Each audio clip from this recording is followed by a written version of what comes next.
గల్ఫ్లో జరుగుతున్న యుద్ధం 4 రాష్ట్రాల ఎన్నికలపై ప్రభావం చూపుతుందా? ఇక్కడి ఫలితాలను రివర్స్ చేస్తుందా? అలాంటి అవకాశాలు కనిపిస్తున్నాయా?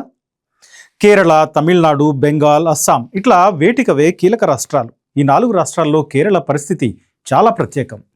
గల్ఫ్ వార్ ఇక్కడ ఎన్నికల ఫలితాలపై ఎలాంటి ప్రభావం చూపే అవకాశం కనిపిస్తోంది. ప్రచారంలో ఉన్న రాజకీయ పక్షాలు ఈ విషయంలో చాలా ఇరకాటంలో ఉన్నాయా? అసలు ఎక్కడో జరిగే గల్ఫ్ వార్కు కేరళకు సంబంధం ఏమిటి అంటారా? అదే విషయాన్ని ఇప్పుడు చర్చిద్దాం. మలయాళీలకు గల్ఫ్కు విడదీయలేని సంబంధం ఉంది. మలయాళీలు దాదాపు 25 లక్షల మంది UAE, Saudi, Qatar, Oman, Kuwait, Bahrain ఈ దేశాల్లో అనేక రకాల వృత్తుల్లో ఉంటారు. కేరళ జనాభా దాదాపు 3.5 కోట్లుంటే కేరళలో మొత్తం కుటుంబాల సంఖ్య 92 లక్షలు ఉంటుంది. అంటే రాష్ట్రంలో దాదాపు 30% పైగా కుటుంబాల నుంచి ఇంటికొకరు గల్ఫ్లో ఉన్నారు అన్నమాట. మిత్రులు, బంధువులు, కుటుంబ సభ్యులు ఇట్లా లెక్కేస్తే సగం పైగా మలయాళీలకు సంబంధించిన వాళ్ళు ఒక్కళ్ళైనా గల్ఫ్లో ఉంటారు. మరి తమ వాళ్ళంతా గల్ఫ్లో ఉన్నప్పుడు, అక్కడ యుద్ధం జరుగుతూ ఉన్నప్పుడు, ఆ యుద్ధం ఇక్కడి జీవితాలను తలక్రిందులు చేసే ప్రమాదం ఉన్నప్పుడు, అట్లాంటి అవకాశం ఉన్నప్పుడు వాళ్ళ సంబంధీకులు ఇక్కడ కేరళలో ఎలా ప్రశాంతంగా ఉంటారు, ఎలా ధైర్యంగా ఉంటారు? కేరళ నుంచి గల్ఫ్లో ఉన్న ఓటర్లు దాదాపు 2,40,000 మంది ఉంటారు. వీరిలో ప్రతి ఎన్నికలకు అందరూ ఓటేయడానికి రాకపోవచ్చు. కానీ ఎప్పుడు వచ్చే మెజారిటీ ఓటర్లు కూడా ఇప్పుడు సొంత ఊరికి వచ్చి ఓటేసే పరిస్థితి లేదు. ఎందుకంటే నిన్నటిదాకా 20-25,000 ఉన్న ఎయిర్ ఫేర్ ఇప్పుడు ₹1,00,000 చేరింది. గతంలో అరేంజ్ చేసినట్టు చార్టర్డ్ ఫ్లైట్ పెట్టే సీన్ కూడా లేదు. కేరళలో 140 అసెంబ్లీ నియోజకవర్గాలుంటే దాదాపు 40 చోట్ల విదేశాల్లో ఉపాధిలో ఉన్న మలయాళీల ఓట్లే కీలకం. అంటే 500 నుంచి 2-3 వేల లోపు మెజారిటీ మించని స్థానాలు చాలానే ఉన్నాయి. ఇలాంటి చోట్ల గల్ఫ్ నుంచి ఇండియా రాలేని ఓటర్ల సంఖ్య మొత్తంగా అసెంబ్లీ ఎన్నికల ఫలితాన్ని డిసైడ్ చేయలేకపోవచ్చు. కానీ కొన్ని స్థానాల్లో అంటే 30-40 స్థానాల్లో ఖచ్చితంగా ఫలితాన్ని ప్రభావితం చేసే అవకాశాలు కనిపిస్తున్నాయి. ఇక మరో అంశం ఏంటంటే గల్ఫ్ వార్ కేరళపై ఎలాంటి ప్రభావం చూపుతుంది అనేది ఇక్కడ కీలక ప్రశ్న. అంటే అప్పట్లో 1991లో గల్ఫ్ వార్ టైంలో ఈఎంఎస్ నమూద్రిపాద్ నాటి జిల్లా కౌన్సిల్ ఎన్నికల ప్రచారంలో నాటి ఇరాక్ అధినేత సద్దాం హుస్సేన్కి సపోర్ట్ చేస్తున్నట్టుగా స్పష్టంగా ప్రకటించారు. మరి ఇప్పుడు ఎలాంటి పరిస్థితి కనిపిస్తోంది, అక్కడ ఎట్లాంటి సిచ్యువేషన్ ఉంది అనేది ఆసక్తికరమైన ప్రశ్న. ఏ రాజకీయ పక్షం ఎవరిని సపోర్ట్ చేస్తోంది, దానిపై ప్రజలేమంటున్నారు? ఇది కేరళలో ఇప్పుడు ఎన్నికల సిచ్యువేషన్లో కనిపిస్తున్న ఆసక్తికరమైన అంశం. అయితే ఇక్కడ కొన్ని లెక్కలు చెప్పుకోవాలి. మన దేశానికి విదేశాల నుండి వచ్చే సొమ్ము అంటే అక్కడి మన వాళ్ళు ఉద్యోగాలు, వ్యాపారాల్లో కష్టపడి సంపాదించి దాంట్లో నుంచి మిగిల్చి స్వదేశంలోని తమ వాళ్లకు పంపే సొమ్ము, దాన్నే ఫారిన్ రెమిటెన్స్ అంటారు. ఇది ఏటా దాదాపు $51.4 బిలియన్ ఉంటుంది. ఇందులో మహారాష్ట్రకు వచ్చేది దాదాపు 21% ఉంటే కేరళకు 20% వస్తుంది. అంటే ఈ 20% ఏమీ చిన్న అమౌంట్ కాదు. ఇది కేరళ రాష్ట్రానికి 2 లక్షల కోట్ల రూపాయల ఫారిన్ రెమిటెన్స్ ప్రతి ఏటా వస్తున్నాయి. ఇందులో మెజారిటీ గల్ఫ్ నుంచే. ఇది ఆ రాష్ట్ర ఆదాయంలో 35% పైనే ఉంటుంది. దాన్ని బట్టే చెప్పొచ్చు కేరళ ఎకానమీకి గల్ఫ్ దేశాలు ఎట్లా కీలకమో, ఎంత కీలకమో. కేరళలో చదువు, విద్య, హెల్త్ కేర్, బ్యాంకింగ్, డిపాజిట్స్, చిన్న వ్యాపారాలకు పెట్టుబడులు ఇట్లా ఒకటేమిటి అనేకం గల్ఫ్ నుంచి వచ్చే ఫారిన్ రెమిటెన్స్తోనే నడుస్తున్నాయి. కాసరగోడ్ నుంచి తిరువనంతపురం వరకు ఇదే పరిస్థితి కనిపిస్తోంది. మరి ఇప్పుడేం జరుగుతోంది? మార్చి 1న యుద్ధం మొదలు కాగానే దుబాయ్, అబుదాబికి కేరళలోని అనేక ప్రాంతాల నుండి ఫోన్ లైన్స్ జామ్ అయ్యాయి. అక్కడ దోహా ఆకాశంలో బాంబు పొగ రేగితే గుబులు రేపింది. అక్కడ దుబాయ్ విమానాశ్రయంలో మంటలు రేగితే ఇక్కడ ఆందోళన పెరిగింది. గుండెలు చిక్కబట్టుకొని అక్కడి తమ వాళ్ళు ఎలా ఉన్నారో, ఏం చేస్తున్నారో అనే ఆందోళనలో లక్షలాది మంది మలయాళీలు ఆందోళన పడే పరిస్థితి వచ్చింది.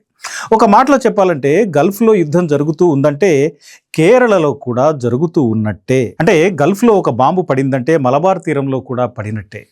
అక్కడి తమ వాళ్ళ యోగక్షేమాల గురించి మాత్రమే కాదు, ఇక్కడి కష్టాలను గట్టెక్కించడానికి ఉపయోగపడుతున్న అక్కడి డబ్బు రావటంపై కూడా ఇక్కడ మలయాళీల్లో ఆందోళన ఉంది, భయం ఉంది, రేపేమిటనే ప్రశ్న ఉంది. ప్రపంచాన్ని డబ్బే నడిపిస్తూ ఉన్నప్పుడు ఇట్లా భయపడటం చాలా చాలా సహజమైన విషయం. ఇక్కడ మరో అంశం కూడా మనం మాట్లాడుకోవాలి. ఎందుకంటే అంకెలు చాలా నిజాలని స్పష్టంగా చెప్తాయి. యుద్ధం మొదలైన 2 వారాల్లో గల్ఫ్ నుంచి ఇండియాకు రెమిటెన్స్ 20 నుండి 30% పెరిగాయి. అంటే సాధారణ కంటే దాదాపు 30% సొమ్ము అధికంగా ఇండియాకు పంపించారు. మామూలు రోజుల్లో ఇది జరిగి ఉంటే అదొక రికార్డ్ అయి ఉండేది, సంతోషించాల్సిన విషయం అయి ఉండేది, మన వాళ్ళు బాగా సంపాదిస్తున్నారు అని. కానీ ఇప్పుడు సిచ్యువేషన్ వేరు. ఇప్పుడు వచ్చిన నిధులు మలయాళీల్లో నెలకొన్న భయానికి సంకేతం. ఇక ముందు పంపగలమో లేదో అని ఇప్పుడు దాచుకున్నవి, చేతిలో ఉన్నవి మొత్తం ఇంటికి పంపేశారు గల్ఫ్లోని మలయాళీలు. ఎందుకంటే వచ్చే నెల జాబ్ ఉంటుందో లేదో, వెనక్కి వచ్చే పరిస్థితి ఉంటుందో, డబ్బు పంపగల సిచ్యువేషన్స్ ఉంటాయో లేదో, ఇట్లాంటి ఆందోళనలన్నీ వాళ్ళలో ఉన్నాయి. మలప్పురం, త్రిశూర్, కోజికోడ్, కన్నూర్ ఇట్లా జిల్లాల నుంచి వెళ్ళిన వాళ్ళు చాలామంది గల్ఫ్లో ఉంటారు. వీళ్ళంతా సంపాదించి పంపిన డబ్బు అక్కడి కేరళలోని ఇళ్ళు వాకిళ్లలోనే కాదు, ఎకానమీని కూడా నిర్మించింది. ఇలాంటి యుద్ధ భయం మధ్య, బతుకు భయం మధ్య కేరళలో ఎన్నికలు జరుగుతున్నాయి. మరోపక్క దేశంలోని ఇతర ప్రాంతాలపై ప్రభావం చూపినట్టే కేరళలో కూడా ప్రభావం చూపే కామన్ అంశాలు కొన్ని ఉండనే ఉన్నాయి. అవన్నీ మనం ఇప్పుడు చూస్తున్నాం. క్రూడ్ ఆయిల్ $115 చేరింది. కమర్షియల్ సిలిండర్ 2000 దాటి దూసుకుపోతోంది. డొమెస్టిక్ సిలిండర్ బుక్ చేసినా వస్తుందో రాదో అనే సందేహాలు. చాలా తొందరలోనే దీని రేటు కూడా పెరగొచ్చనే భయాలు ఉన్నాయి.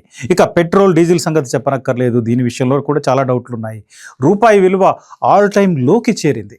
ఇలాంటి అనేక సందేహాలతో పాటు గల్ఫ్లో ఉన్న లక్షలాది మంది మలయాళీల భద్రత, వాళ్ళు పంపే రెమిటెన్స్పై ఉన్న ఆందోళన, ఇవన్నీ కేరళలో ఇప్పుడు చాలా స్పష్టంగా కనిపిస్తున్నాయి. ఓ అంచనా ప్రకారం ఇరాన్ వార్ దాదాపు $50 బిలియన్ ఇండియన్ రెమిటెన్స్ని ప్రమాదంలో పడేసింది. ఇందులో కేరళ వాటా మెజారిటీ. అంటే గల్ఫ్ దేశాల నుంచి కేరళ రావాల్సిన వాటా మెజారిటీ.